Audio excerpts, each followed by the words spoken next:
Hi everybody, welcome back.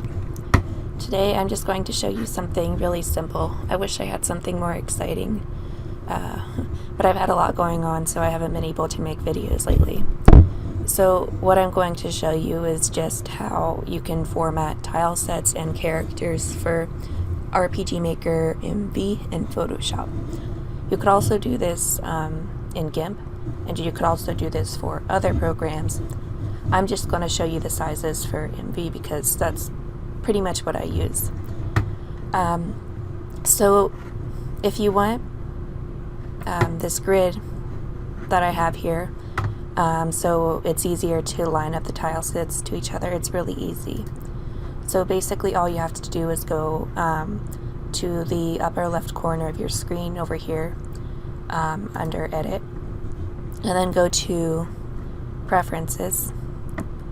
And then when you select Preferences, you'll just want to choose Guides, Grid, and Slices. Alright, and so over here in Preferences, just make sure you have Guides, Grid, and Slices selected.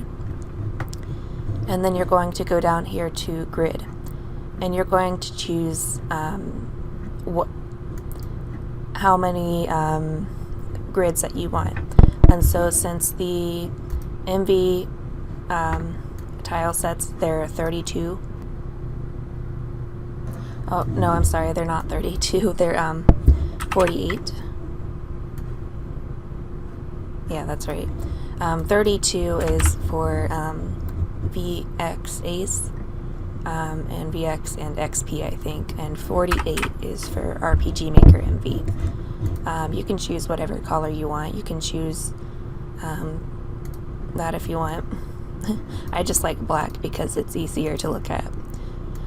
So that's all you do. You can put in subdivisions if you like, but the tiles are so small, I just leave it as one. And then you press OK.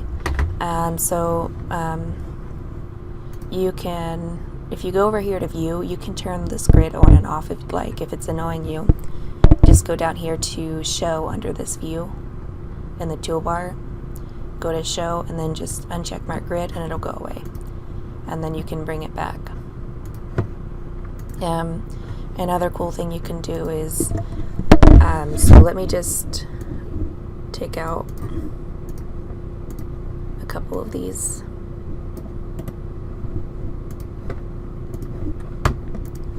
You can use Snap,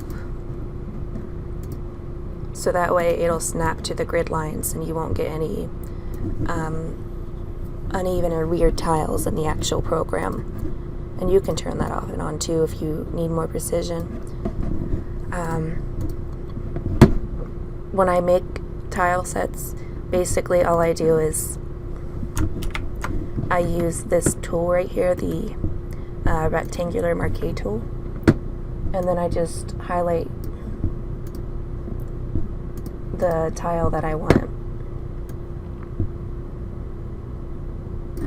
And then I right click it and go down to Layer via Copy. And then I can drag it around wherever I want. Or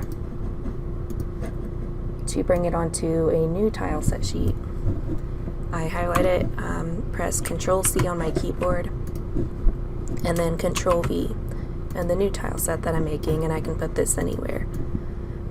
And then you just organize it however you want. I know it's really easy stuff. I had somebody ask me how I did that, so I just wanted to explain for some people who may not know.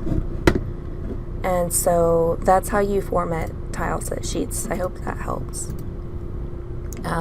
For formatting the character sheets, it's a little bit different. What I used to do is I would just copy the piece that I wanted and bring it over here and just basically align it.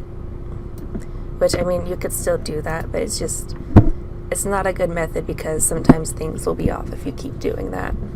So with the character sheets, the easiest thing to do is that they'll always be separated into 3 sections here. So 3 rows, or 3 columns, See, 1, 2, 3, and then 4 rows. 1, 2, 3, 4. Let me try drawing that so that makes sense. I do that over here. Alright, so 1, 2, 3 by 4 rows. 1, 2, 3, 4. So whenever you're making your own character set, you can do whatever size you want. Just make sure it's divisible across by 3 and vertically by 4. The width, make sure that's divisible by 3, and then the height divisible by 4. If you've been using RPG Maker for a while, you've probably seen a few files that come with the program already with these characters at the beginning of the file, the exclamation point and the $sign. That's not for decoration. If you're anything like me, you're probably wondering what those meant. So it took me a while to figure this out, because it takes me a while to figure anything out. So basically, when you're making a sprite sheet, the program doesn't automatically know that you have a single animation in your sprite sheet. I'm sure you've seen in the program that you can have sprite sheets like this with just one animation on the sheet, or you can have them like this where there's actually 8 animations per sheet. This probably isn't the best example, but if you look really closely, you can see that these are all different characters. It's just the same person wearing different clothes. So basically, if you want the program to recognize that it's just one sprite sheet, and you want this to be divided 3 across and then 4 down, you would just put the $sign in front of this. Alright, if you want there to be 8 sheets, you would just leave nothing. And then lastly, so this exclamation point you see in front of the file name, it's for the default walking sprites. The exclamation point gives them a default offset of, I'm not sure how many pixels, but it's really small.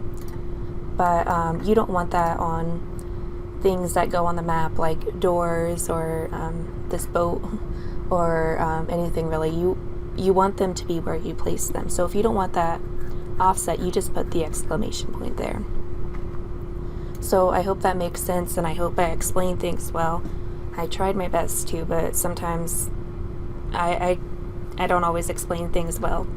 So thanks so much for watching. I'd like to do some more videos soon. If you have any suggestions, just leave me some in the comments.